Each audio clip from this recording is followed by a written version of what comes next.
রাজধানীর গাবতলীর পশুর হাটের খবর জানাতে এই মুহূর্তে সেখানে আছেন সহকর্মী আরিফুল ইসলাম। সরাসরি যুক্ত হব তার সঙ্গে।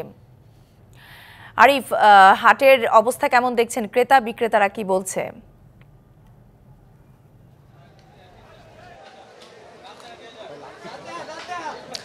সম্ভব মূলত আজকে যে বিষয়টি বা যে সমস্যাটি তৈরি হয়েছে সেটা হচ্ছে বৃষ্টি। আর যেহেতু আজ থেকে আনুষ্ঠানিকতা শুরু হয়েছে, সেই প্রেক্ষিতে যেমনটা ক্রেতার সমাগম থাকার কথা তেমনটা কিন্তু নেই।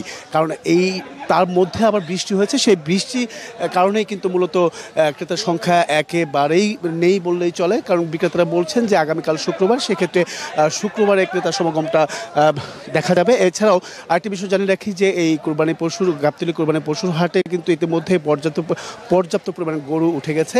তো সেক্ষেত্রে বেচা বিক্রি কিন্তু শুরু হয়নি তেমনটা তারা আশঙ্কা করছেন। আগামীকাল থেকে বেচা বিক্রি শুরু হবে এবং কি ভালো দামে বা ন্যায্য দামই তারা পাবেন বলে প্রত্যাশা করছেন এই ব্যাপারীরা। তো ক্রেতারা বলছেন যে বড় গরুর দামটা অনেকটা চড়া, এখনও হাঁকাচ্ছেন চড়া দামে। তবে তারাও অপেক্ষায় আছেন যে যেহেতু আরও সময় কয়েকদিন বাকি আছে, তো সেক্ষেত্রে তারা ছেড়ে দেবে এমনটাও প্রত্যাশা করছেন ক্রেতারা। আর পাশাপাশি আরেকটি বিষয় জানিয়ে রাখি যে এখানে ছোট এবং কি মাঝারি সাইজের গরুটা ক্রেতারা বলছেন যে সহনীয় পর্যায়ে এখনও আছে।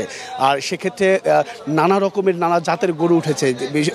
দেশি গরুর পাশাপাশি যেমন চায়না গরু আমরা দেখেছি, কিংবা উট দেখেছি। যেহেতু গাবতলীতে একটি বড় হাট, সেক্ষেত্রে এই স্থায়ী হাটে দুটি উট উঠেছে, যার প্রতিটি মূল্য দাম করা হচ্ছে 30 লাখ করে।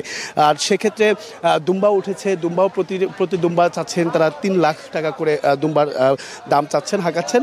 তো প্রত্যেকেই আসলে অপেক্ষা করছেন। আর বৃষ্টির কারণে ভোগান্তিটাও বেড়েছে, কারণ ব্যাপারীরা বলছেন যে বৃষ্টির কারণে হাটগুলোতে সেরকম পর্যাপ্ত ব্যবস্থা রাখা হয়নি যাতে করে কুরবানির পশু তারা ভালোভাবে রাখতে পারেন, সেই ব্যবস্থা কিন্তু তারা রাখেনি। তো এই অভিযোগগুলো রয়েছে। এর পাশাপাশি একটা বিষয় জানিয়ে রাখি যে এখন পর্যন্ত এই গাবতলী হাটে আসতে সকাল থেকে এখন পর্যন্ত প্রায় 500-র অধিক কুরবানির পশু বিক্রি হয়েছে। এর পাশাপাশি আপনি জানেন যে হাসিল ঘর, সেই হাসিলে প্রতি হাজারে দিতে হচ্ছে 50 টাকায় গাবতলী হাটে। আর আরেকটি বিষয় জানিয়ে রাখি যে এখন পর্যন্ত এই হাসিল ঘর থেকে যে সর্বশেষ তথ্য আমরা পেয়েছি সেটা হচ্ছে 3.5 লাখ টাকার দামের গরু কিন্তু বিক্রি হয়ে গেছে। তো এই ছিল সম্ভব এখান থেকে সবশেষ সম্ভব।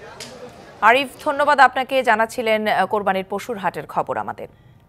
নগদে 500 টাকা বা তার বেশি পেমেন্টে পেতে পারেন ঢাকায় জমিসহ 20 কোটি টাকার পুরস্কার।